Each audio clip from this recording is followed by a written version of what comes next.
شباب صاحب، P T I شروع سے کہہ رہی ہے یہ حکومت جعلی ہے، نون لیگ فارم 47 کے ذریعے آئی، جے یو آئی جو ہے وہ تحفظات کا اظہار کرتی رہی، اور اب وہ جماعت جس کے ووٹوں سے وفاق میں شہباز شریف صاحب وزیر اعظم بنے ہیں، اس جماعت نے بھی کہہ دیا ہے فارم 47 پیچھے صرف اب نون لیگ بچی ہے جو کہتی ہے کہ بھائی بڑے اچھے انتخابات ہوئے. کیا کہیں گے اس حوالے سے؟ اور سب کو اعتراضات ہیں اس وقت، نون لیگ پھر یا تو سب غلط ہیں یا نون لیگ غلط ہے. شہاب الدین بھائی، آج آپ نے 3 اپوزیشن جماعتیں میرے سامنے بیٹھا دی ہے. حالانکہ اس میں جو ایک جماعت ہے پاکستان پیپلز پارٹی، تو وہ ہماری اتحادی بھی ہے، لیکن جب وہ ٹی وی چینلز پر بیٹھ جاتے ہیں یا کسی جلسے جلوس پہ چلے جاتے ہیں تو پھر وہ ہمارے لیے اپوزیشن ہو جاتی ہے.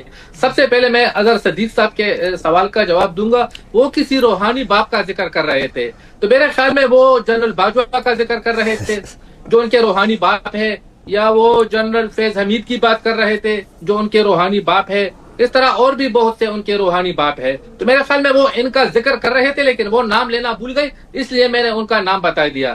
دیکھیے یہ لوگ کس قسم کی باتیں کر رہے ہیں. پہلے اپنے گریبان میں جھانکنا چاہیے، پھر دوسروں پر انگلی تراشی کرنی چاہیے.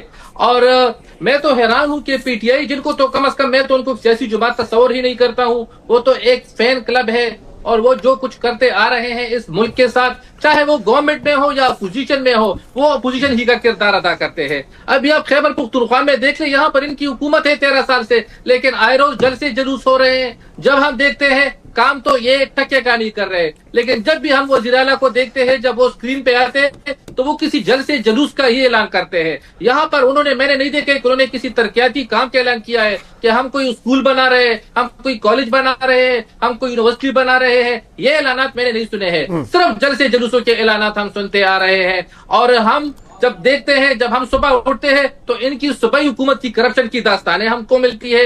تو دیکھیں نا، پہلے اپنے گریبان میں جھانکنا چاہیے، پھر دوسروں پر انگلی تراشی کرنی چاہیے. اب میں کرو صاحب کی طرف آتا چلوں. کرو صاحب نے کشمیر کا ذکر کیا کہ وہاں پہ بسیں گئی ہیں، تو دیکھیں اس پر تو خوش ہونا چاہیے، اس پر پنجاب حکومت کو خراج تحسین پیش کرنا چاہیے. دیکھیں لوگ تو جلسے جلوسوں میں، الیکشن میں اعلانات کرتے ہیں پھر بھاگ جاتے ہیں، لیکن ہم وہ بھاگنے والے نہیں ہیں. ہم جو اعلان کرتے ہیں، چاہے ہم وہاں پر ہماری گورنمنٹ ہو یا نہ ہو، وہاں کے عوام کو ریلیف مل گیا ہے. اس پر تو پوری قوم کو خوش ہونا چاہیے، تمام اپوزیشن جماعتوں کو خراج تحسین پیش کرنا چاہیے ہمیں کہ یہ دیکھیں نا، صرف اعلانات تک ہم محدود نہیں ہے. اور ہم اب بھی یہ کہتے ہیں کہ کشمیر میں ہماری حکومت بنے یا نہ بنے، لیکن جو پہلا فیض ہوا ہے، پہلا مارکا جو ہوا ہے، وہ ہم نے فتح کر لیا ہے. حافظ حمداللہ صاحب، آپ کی جانب آؤں گا. اس وقت جو ملک میں چل رہا ہے، اگر دیکھیں تو اپوزیشن جو ہے وہ بھی اس وقت اس سارے معاملے کے اندر اپنے اعتراضات کر رہی ہے. پیپلز پارٹی کے ووٹ سے وفاق میں حکومت بنی، یہ حکومت قائم ہوئی، پیپلز پارٹی کو بھی بہت سے اعتراضات ہیں. تو کیا یہ نظام ٹکتا ہوا نظر آ رہا ہے آپ کو؟ بسم اللہ الرحمن الرحیم. بہت شکریہ. کہ میرے خیال میں آپ کشمیر کی بات کر رہے ہیں نا جی. کشمیر میں جو الیکشن 27 جولائی کو فیز 1 کا انعقاد کیا گیا، پہلے تو اس پر بہت بڑا سوال ہے کہ آزاد جموں کشمیر میں الیکشن کو 3 فیز میں کیوں منعقد کرانے کا اعلان کیا گیا. اس میں حکمت عملی کیا ہے، مقصد کیا ہے، مختلف قسم کی باتیں ہو رہی ہیں. لیکن پورے آزاد کشمیر کی آبادی 40-45 لاکھ ہوگی، لیکن پورے ملک میں جو الیکشن ہو رہا ہے وہ تو ایک ہی دن ہے. 25 کروڑ عوام ہے، کروڑوں ووٹ ہے، 10-11 کروڑ ووٹ ہے، لیکن وہاں الیکشن ایک ہی دن میں. لیکن آزاد جموں کشمیر میں پہلی بار الیکشن 3 فیز میں، یعنی 27 جولائی پر، اگلا فیز 2 اگست کو، اور تیسرا فیز اس کا غالباً 11 اگست کو. سب سے بنیادی سوال تو یہ ہے، لیکن کسی بھی پارٹی نے اس پر سوال نہیں اٹھایا، نہ تحفظات اور خدشات کا اظہار کیا.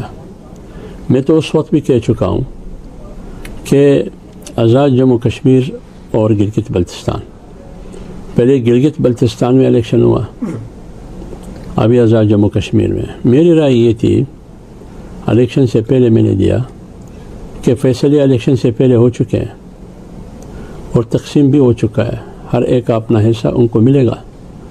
گلگت بلتستان میں سے پیپلز پارٹی والے ناراض نہ ہوں.